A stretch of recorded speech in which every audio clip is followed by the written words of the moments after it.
உறவுகளுக்கு அன்பான வணக்கங்கள்.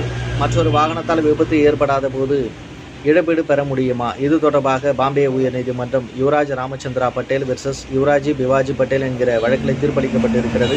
இந்த வழக்கினுடைய மனுதாரர் மோட்டார் வாகன உரிமைக்கோரல் தீர்ப்பாயத்திலே மனு ஒன்றை தாக்கல் செய்கிறார். அதிலே நானும் என்னுடைய 2 மைனர் பிள்ளைகள் என்னுடைய மனைவியுடன் சேர்ந்து மோட்டார் வாகனத்திலே பயணம் செய்து கொண்டிருந்தோம். என் மனைவியின் சேலை மோட்டார் சைக்கிளின் சக்கரத்திலே மாட்டிக்கொண்டு அதனால் சறுக்கி விழுந்து என் மனைவி இறந்து விட்டார். ஆகவே எங்களுக்கு இழப்பீடு வேண்டும் என்று சொல்லி கூறுகின்றார். இதனை எதிர்த்து காப்பீட்டு நிறுவனமானது அந்த மோட்டார் சைக்கிளிலே இவர்கள் 4 பேர் பயணித்ததால் அவர்கள் காப்பீட்டுக் கொள்கையை மீறி இருக்கின்றனர். மேலும் இந்த விபத்திலே எந்தவித ஒரு வாகனமும் இதில் ஈடுபடவில்லை. ஆகவே நாங்கள் இதிலே இழப்பீடு தருவதற்கு ஏதுமில்லை என்று சொல்லி மறுத்துவிட்டது. இதனை அடுத்து மனுதாரர் மேல்முறையீடு செய்திருந்தார். விசாரணை செய்த நீதியரசர் அவர்கள் ஒரு விபத்திலே மற்றொரு வாகனம் ஈடுபட வேண்டிய அவசியமில்லை.